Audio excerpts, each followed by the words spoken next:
When the European military powers gathered their forces for war in August 1914, the German General Staff realized that time was against them. The chief of the General Staff, Helmuth von Moltke, was convinced that it would take the Russian army 40 days to mobilize. 40 precious days before the lumbering bear would become a threat to Germany's eastern border.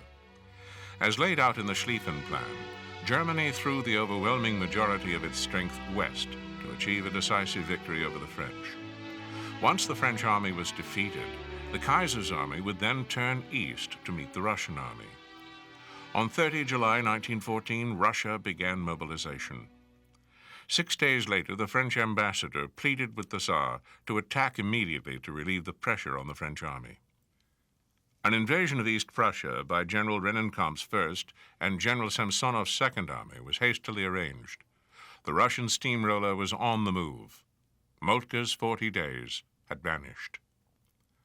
The two Russian armies outnumbered the 10 divisions of the German Eighth Army under the command of General von Prittwitz und Gaffron by almost 2-1. With the odds against them, the Germans planned a holding action in Masuria, followed, if needed, by a fighting withdrawal to the strongly fortified Lower Vistula River line, there to await reinforcements by the victorious Western Army. The Russian First Army, under the command of Paul von Rennenkampf, crossed into East Prussia on August 17, 1914, and pushed the German army back towards Königsberg. This was not foreseen in the German plan.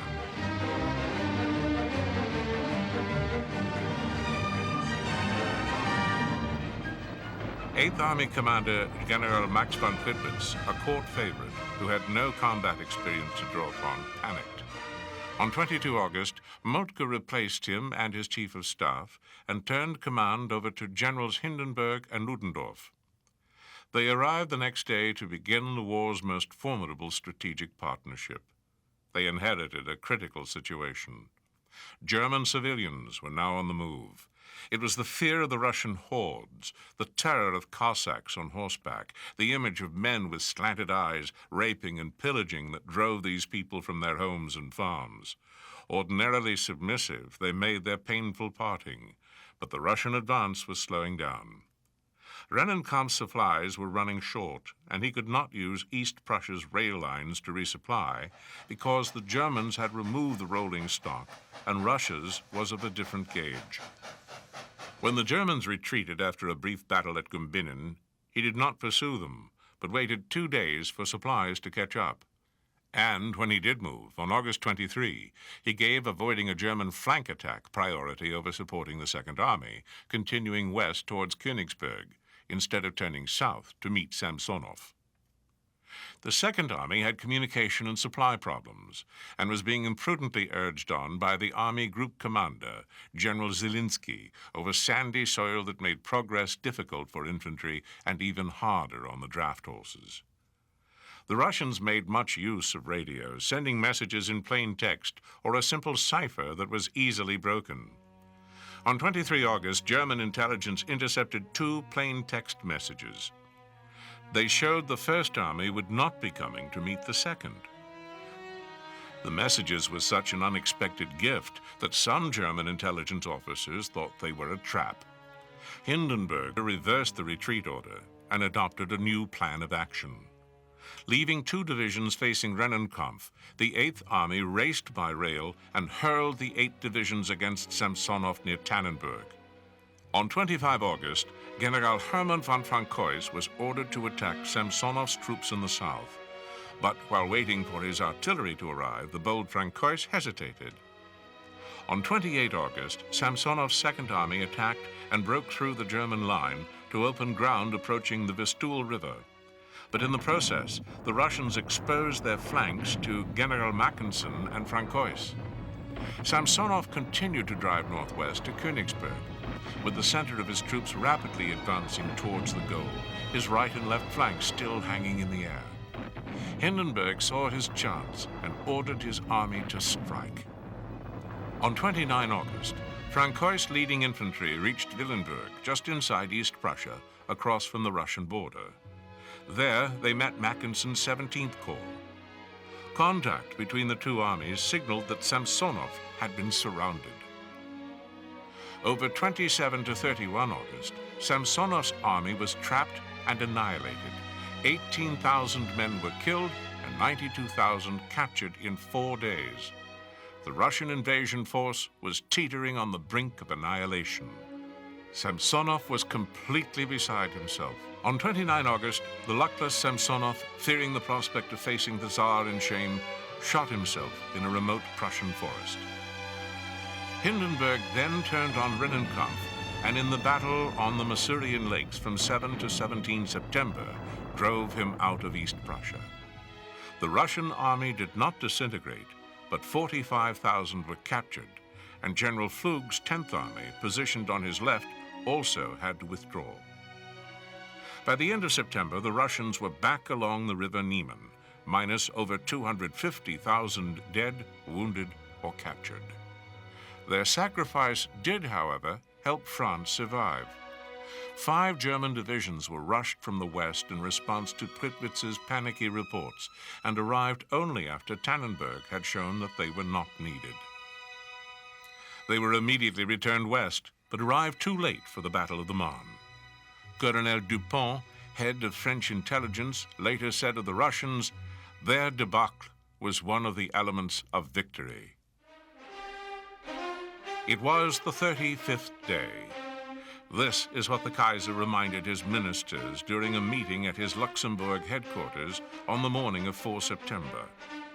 It lay halfway between the 31st day since mobilization, when the map drawn by Schlieffen himself showed the German armies poised to begin their descent on Paris, and the 40th, when his calculations determined that here would have been a decisive battle.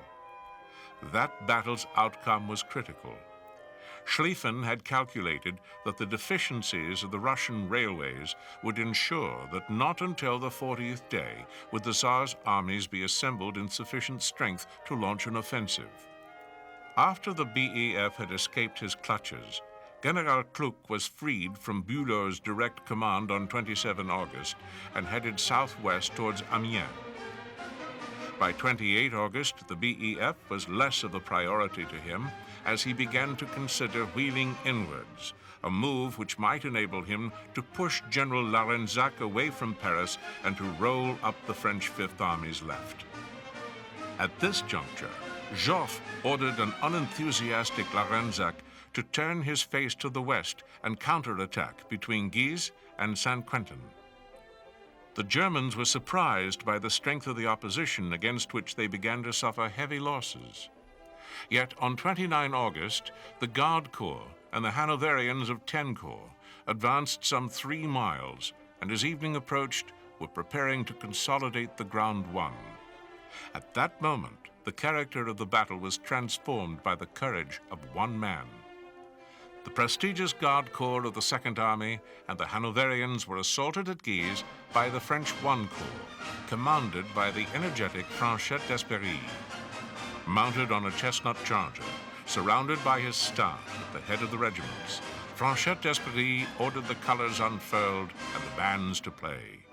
With banners flying, corps artillery thundering overhead, desperate Frankie, as the British admiring christened the French fire eater, led his red-trousered infantry into the attack. It was the last of the old-time pageants of war, and it worked. They threw the Germans back. Without seeking Moltke's prior agreement, on 30 August, Kluck ordered the First Army to execute the wheel inwards. Instead of passing west of the French capital as planned, the First Army would pass northeast of it. This exposed Kluck's flank to attack by Munourt's French Sixth Army, now positioned north of Paris. The straining Schlieffen plan broke down at last. With both events and his subordinates rapidly slipping beyond control, Moltke tamely gave his blessing to Kluck's maneuver. The glittering opportunity offered by Kluck's swerving inwards was not immediately appreciated by the Allies. One effect of the move was to bring Kluck back into contact with the BEF. Having retreated 200 miles, the BEF crossed the Marne on 3 September, but aerial reconnaissance revealed the vulnerability of Kluck's left flank. On 4 and 5 September, von Moltke issued the orders that would set into motion the decisive battle the Schlieffen Plan envisioned. Von Moltke realized on 4 September that the enemy had eluded the enveloping attack of First and Second Armies and had succeeded in gaining contact with the defensive positions protecting Paris. First and Second Armies were therefore ordered to take a defensive position. Third Army was to advance towards the Upper Seine. Fourth and Fifth Armies were to attack to the southeast, with objective of opening a way for the Sixth and Seventh to complete the encirclement of the enemy. This was the opposite of what Schlieffen had intended. Joffre was quick to see this. For 15 days, the Germans had been advancing on Paris. By 4 September, they were less than 20 miles from the city. Hope waned, and time was running out. At French headquarters on 4 September, Joffre issued General Instruction No. 6, which exactly anticipated Moltke's recognition of his predicament and proposed a means to exploit it.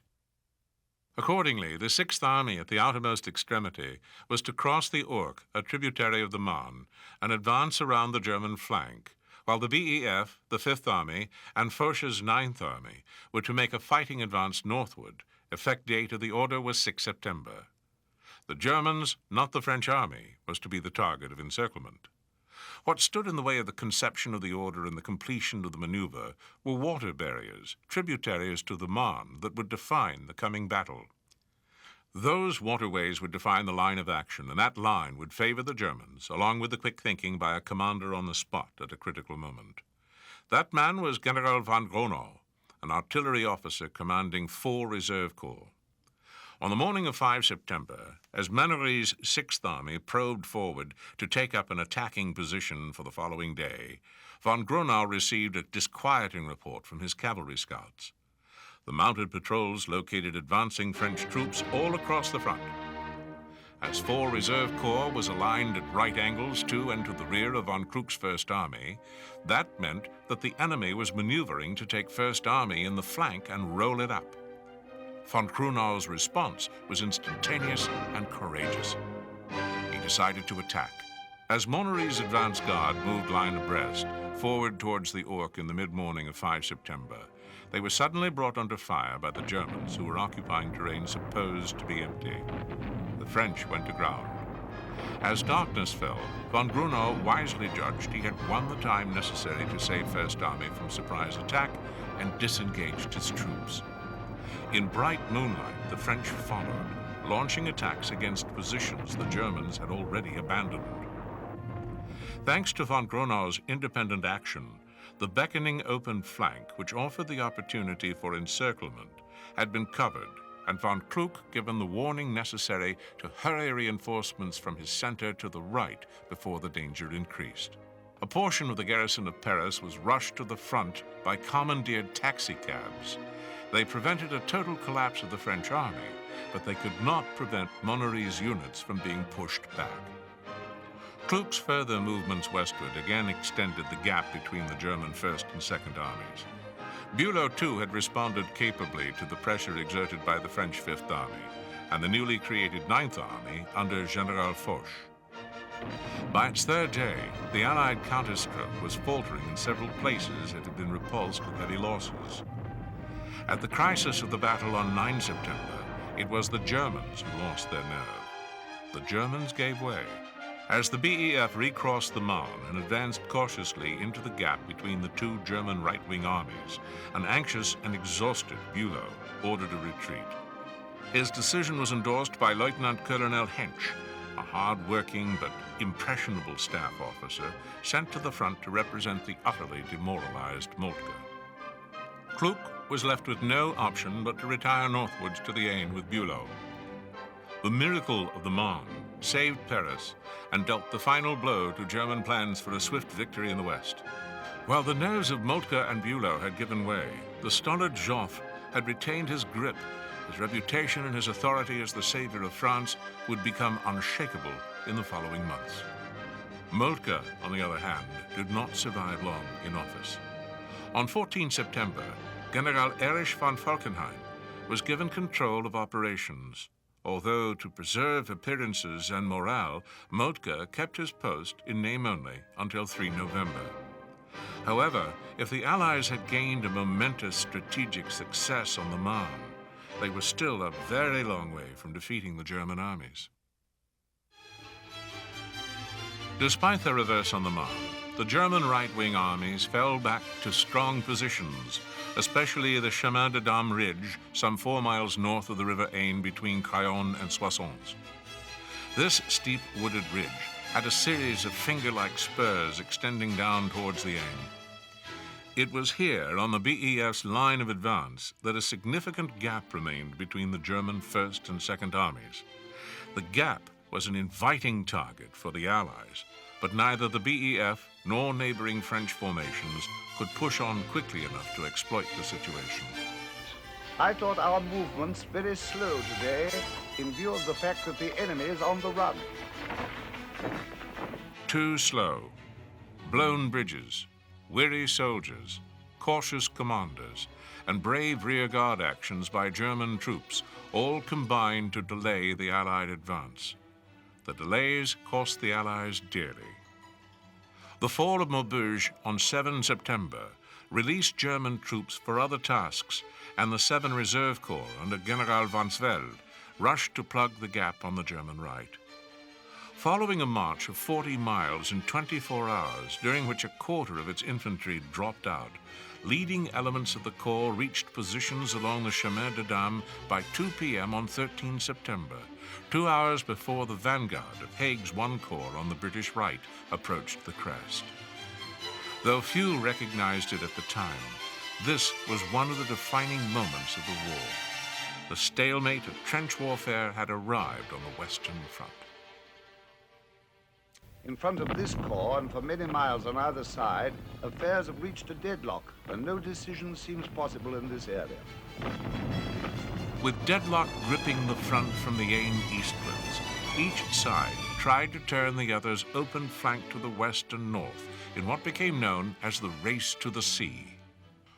Monnery's French Sixth Army struck first astride the Oise on 17 September, but was blocked near Noyon by the German 9 Reserve Corps moving down from Antwerp. 2 days later, another German corps coming from Reims stopped an advance over the Havre by de Castelnau's Second Army, itself brought from Lorraine to bolster the Allied left. Joffre formed a new 10th Army under General de Mauduit, which attempted to get around the German right flank further north, but subsequently struggled early in October to hold Arras against a thrust by 3 German corps. In late September, the French beat back repeated assaults at Verdun, although the German Fifth Army under Crown Prince Wilhelm gained ground in the Argonne Forest, and a troublesome German salient was established on the western bank of the Meuse at Saint-Mihiel. The shape which the Western Front would largely retain until 1918 was fast being molded. Worried about becoming enmeshed in the Aisne stalemate, Sir John French urged Joffre to allow the BEF to disengage and resume its former position on the Allied left. Tactically, the BEF, lacking heavy artillery but possessing effective cavalry, would be of greater value on the open left flank.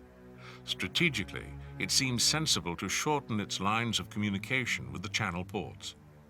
Despite the problems which would arise from the passage of British divisions across French lines of communication, Joffre sanctioned the move. On 1 October, the BEF began a sidestep to the Flanders Plain, a region which would become one of the main fields of carnage for the remainder of the war. In the first 3 weeks of October, Smith-Dorrien's 2 Corps pushed toward La Bassée, while to the north, Major General Pouteney's 3 Corps advanced toward Lille. The Cavalry Corps, commanded by Lieutenant General Edmund Allenby on Pouteney's left, occupied Messines and Whichayette, linking with the recently formed 4 Corps, which, after the surrender of Antwerp, was ordered to Ypres, or, as the British called it, Ypres. The coordination of operations between Oise and the sea was entrusted by Joffre to Foch, who was appointed to head a new Northern Army group. There was no formal unity of command between the Allies, and Foch had no direct powers over the British and Belgians. But in practice, his allies, whenever possible, acted upon his proposals rapidly and without friction at this stage of the war. Such cooperation was essential, for Falkenhayn was currently displaying a deft strategic touch, using railways to gain a vital edge in redeploying and reinforcing his armies. With the Germans setting the pace, the Allies were at a greater risk of being outflanked in late October and early November. The German Sixth Army, which had moved across the front from Lorraine, strove to dislodge the Allies from their positions between La Bassée and Menin. A reconstituted Fourth Army under Duke Albrecht von Württemberg closed in on Ypres. The latter formation included 4 new reserve corps, with a large proportion of highly motivated young volunteers from universities and technical colleges who, although hurriedly trained, offered Falkenhayn a potentially decisive advantage as he sought to outflank the Allied left and drive down the Channel coast. As the German Fourth Army pounded what was left of the Belgian army at Ypres, the BEF had largely clung to its defensive positions at Messines, Plug Street, and La Bassée.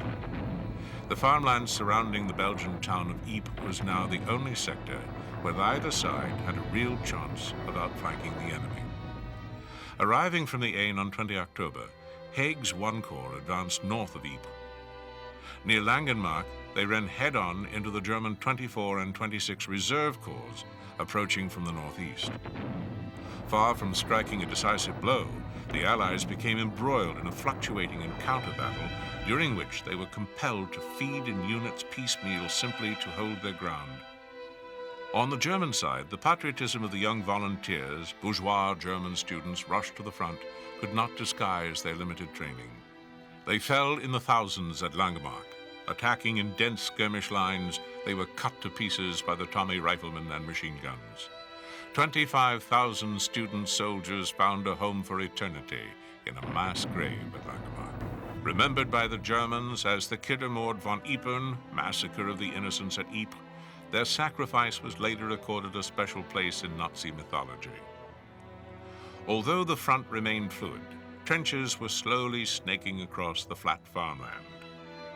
Aware, by the evening of 24 October, that the Reserve Corps assaults would probably fail, the German High Command decided to make a fresh attack a few miles further south between Gülleveld and Messines. There, on 29 October, a task force under General von Fabek renewed German efforts to achieve a breakthrough. The Allies experienced a major crisis on 31 October when the British positions at Gülleveld were overrun, but, as at Langemark, the Germans lost cohesion after the initial breach, again exposing weakness in their training. A bold counterattack by 357 officers and men of the 2nd Worcestershires drove the Germans from Gülleveld. Over the next few days, Allenby's cavalry and the French were pushed off Messines Ridge. The situation was stabilized with the deployment of extra French troops on the BEF's flanks. The respite was brief. Another assault on 11 November saw a composite Prussian Guard division break through the British lines just north of the Menin Road. Once more employing obsolete, tightly packed formations, the Germans were halted by a combination of point-blank British artillery fire and a scratch force which included cooks, headquarter clerks, and engineers. Not knowing that this represented the last line of British resistance, the Prussian Guard faltered and were then cleared from the Nun Woods by a vigorous counterattack by the 2nd Oxfordshire and Buckinghamshire Light Infantry. The Allies had survived the last crisis of 1914. Within a week or so, snow cloaked the battlefield and the grandiose plans of the belligerents lay in ruins. The transfer of 4 German cavalry and 8 infantry divisions to the Eastern Front by early December underlined Falkenhayn's acknowledgement of the fact. And so did his officers in the trenches. The war has got stuck into a gigantic siege on both sides. The whole front is one endless fortified trench. Neither side has the force to make a decisive push. Despite gaining a great deal of valuable territory in Belgium and northern France, the Germans now faced their ultimate nightmare, a prolonged two-front war, the very scenario they had sought to avoid. Everyone is getting ready for a winter campaign. As far as I can judge, there is no possibility of an early finish.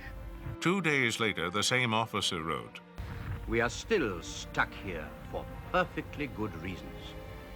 One might as well say for perfectly bad reasons. The original highly trained professional VEF was also gone. It had done much to halt the German drive on the Channel ports, but suffered 58,000 additional casualties between 14 October and 30 November. The forces of the British Empire had begun their long and bloody association with Ypres, where the Allies occupied a hazardous salient dominated by German-held ridges. Trench warfare was now a fact of life on the Western Front.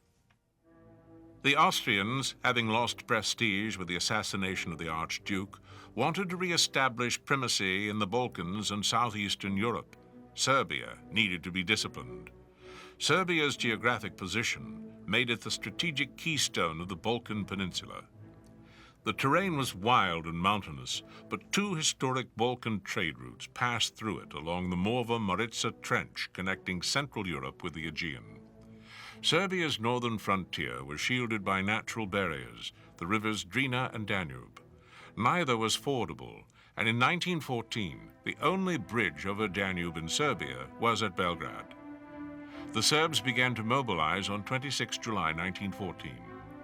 The Austrian Chief of Staff, Konrad von Hotzendorf, was discovering that despite his haste to go to war, the army was ill-prepared for active service. He also had to deploy 8 army corps on the Russian border.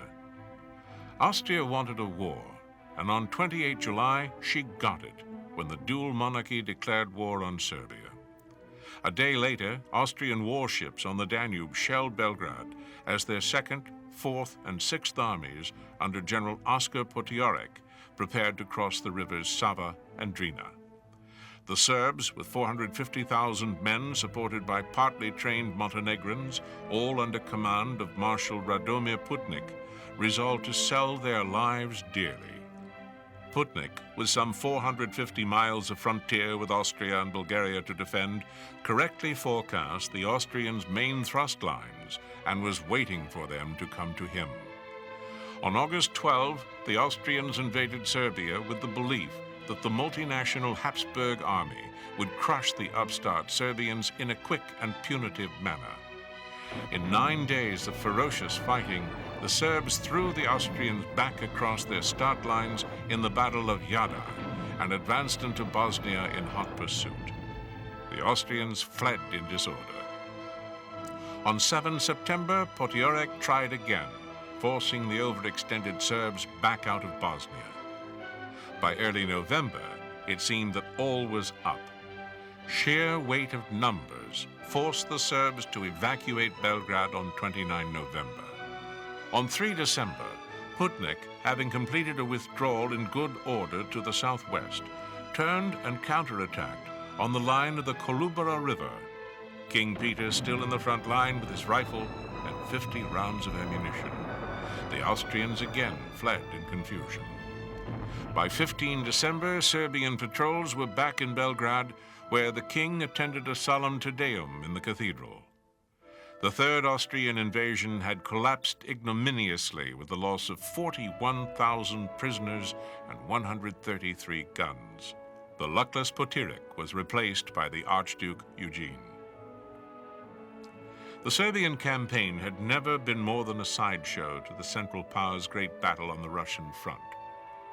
There, war was fought on the grand scale. The larger portion of the Austro-Hungarian army marched to the east to meet the gathering Russian threat. These men marched with confidence, for it was a belief in Austria's ally Germany which bucked up morale. The rest of this army marched with less than enthusiasm. For most of them, almost 50%, were Southern Slavs, Ruthenes, and Czechs. Few knew much more German than the 80 basic military commands. Many did not wish to join a fight for the glory of the decrepit Habsburg Empire. The German victory at Tannenberg gave the Austrian commander-in-chief, Field Marshal Konrad von Hötzendorf, delusions about an Austrian victory of the same caliber. Hötzendorf thought his opportunity was against the Russian southern group of armies. On September 3rd, the Russian and Austrian armies clashed at the town of Lemberg. The fighting was savage, with both sides inflicting massive numbers of casualties. But on September 11, Hötzendorf accepted defeat. With huge casualty rates and over 100,000 men taken prisoner, Hötzendorf began his retreat of 200 miles due west. A significant blow had been landed on the Austro-Hungarian reputation. German officers harshly observed, "We are fettered to a corpse." The Germans had every right to be concerned. The Austrians' inability to contain the Russian threat had serious implications for the German battle plans on both fronts. The Russian pursuit of Hötzendorf's troops carried the Russians into the Carpathian mountain passes. But the Russians had coordination problems. When the Russian commanders met with the Grand Duke Nikolai on 29 November, General Ruzhki urged withdrawal almost all the way to the Vistula to regroup, resupply, and restore units battered at Lodz and await the German attack he believed imminent. To do so would expose the Southwest Front's northern flank, obliging it also to withdraw. The Southwest Front commander, Ivanov, rejected that plan. His forces stopped the Austrians north of Krakow, made considerable gains south and east of it, so he advocated another offensive. The Grand Duke accepted Ivanov's plan for the Ninth Army to attack Krakow from the north and the Third from the south, each with 4 corps, while 2 corps of the Eighth Army maintained pressure in the Carpathians to prevent the Austrians reinforcing Krakow. Conrad's 4 understrength armies between the Vistula and Carpathians were outnumbered by about 2 to 1, and with Brusilov almost into Hungary, the dual monarchy's heartland was directly threatened. So Conrad sent part of the Fourth Army, commanded by Archduke Joseph Ferdinand, and 1 full-strength German division south from Krakow onto the Third Army's left flank, beginning the Battle of Liemenow-Lappenau. General Roth's 4 infantry and 3 cavalry divisions pushed forward on 3 to 6 December, forcing Radkow Dmitriev to halt and seek Brusilov's help. Brusilov sent 8 and 24 Corps into Roth's right flank, and the battle entered its second phase on 8 December, the Russians now trying to outflank Roth from the east. They did not succeed, and the removal of 2 of Brusilov's corps left only 1 facing the entire Austrian Third Army. By 15 December, the Russians had retreated to a shorter line along the Dunajec River. Some Russian divisions had suffered 70% losses, and the Austro-Hungarians had proved more hard nut than soft underbelly. Austria held on, but she would never do as well again. On 29 September, while the Austrians were fighting at Lemberg, the Germans made a run for Warsaw, the operations center of the Russian army. On 9 October, an intercepted Russian radio message disclosed that 7 Russian corps were in the Warsaw area, waiting to spring a trap on the advancing 2 German corps.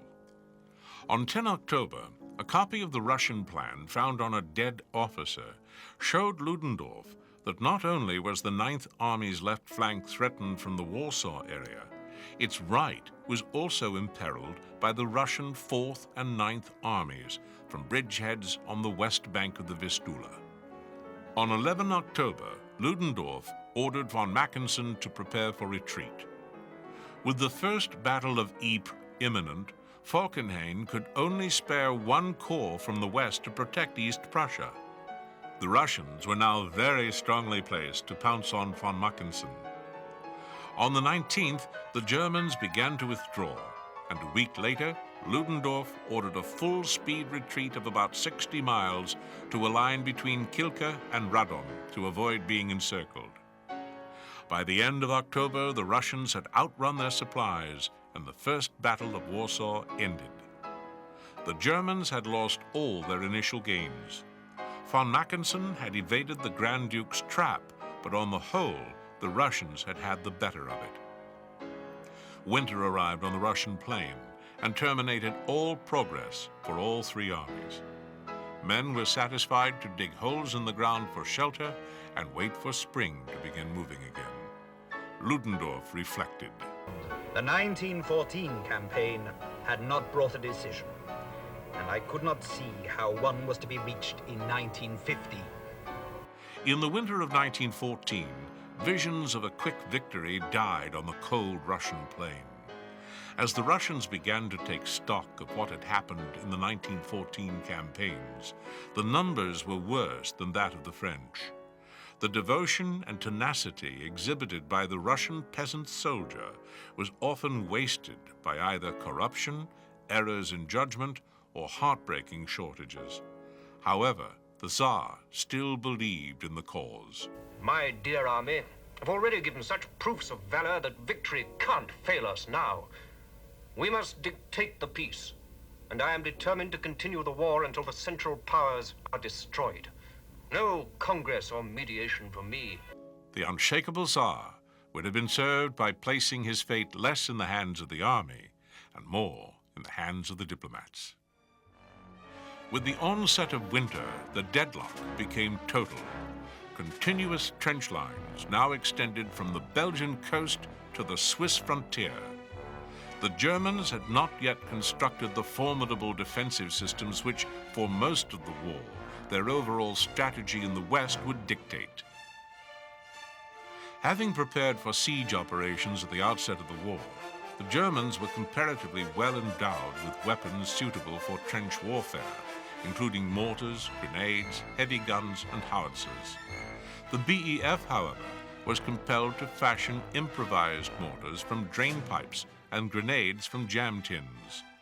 All the armies were experiencing shell shortages.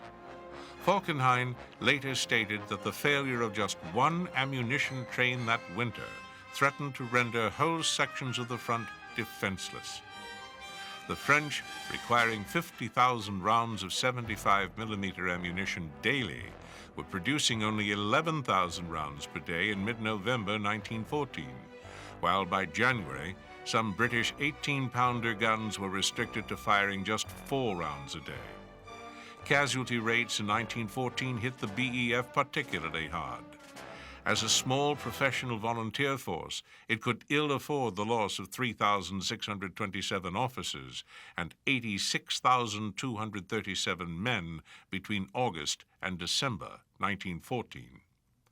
In Britain, Kitchener, who foresaw a long and costly war, had begun a vast expansion of Britain's military forces. Forming a series of new armies, each of which duplicated the 6 divisions of the original BEF. More than 1,186,000 volunteers enlisted in the first 5 months, but they would take time to train. Meanwhile, the British soldiers at the front were struggling to hold the line. Musketry standards had already declined and morale had slumped as the Germans made gains in minor operations at Givenchy in December. Christmas 1914 was marked by a spontaneous unofficial truce in Flanders, where German and British soldiers fraternized in no man's land, taking photographs, swapping souvenirs, and even playing football. On Christmas Eve, the soldiers in the field agreed not to fire on one another. That night, on a front where 5 days earlier there had been savage fighting, the guns fell silent. On the following morning, German soldiers walked across towards the British wire, and British soldiers went out to meet them. The soldiers appeared with souvenirs, capstars, and badges. The British gave the Germans plum pudding. The Germans invited their enemy into their trenches and serenaded them with Christmas songs. When the Germans began to bury some of their frozen dead, the British soldiers had another shock. The day after Christmas, infantrymen of both sides shouted warnings to their opposite number before opening fire. Hardening attitudes, as the war became increasingly bloody and impersonal, ensured that such incidents on this scale would not recur, but live and let live understandings accepted by both sides frequently prevailed in quiet sectors until the end of the war. Falkenhayn's decision in November 1914 to stand temporarily on the defensive in the West proved to be a huge mistake. A weakened and now inexperienced BEF might not have withstood further heavy blows during the winter. The respite granted by the Germans allowed the Allies to reorganize, giving Britain in particular the chance to train Kitchener's new armies and strengthen the BEF with additional territorial and Dominion contingents. Falkenhayn hoped that once the Russians had been pushed back over the Vistula, he would resume the offensive in the West. However, a combination of factors forced him to continue with a predominantly defensive operation as the new year began.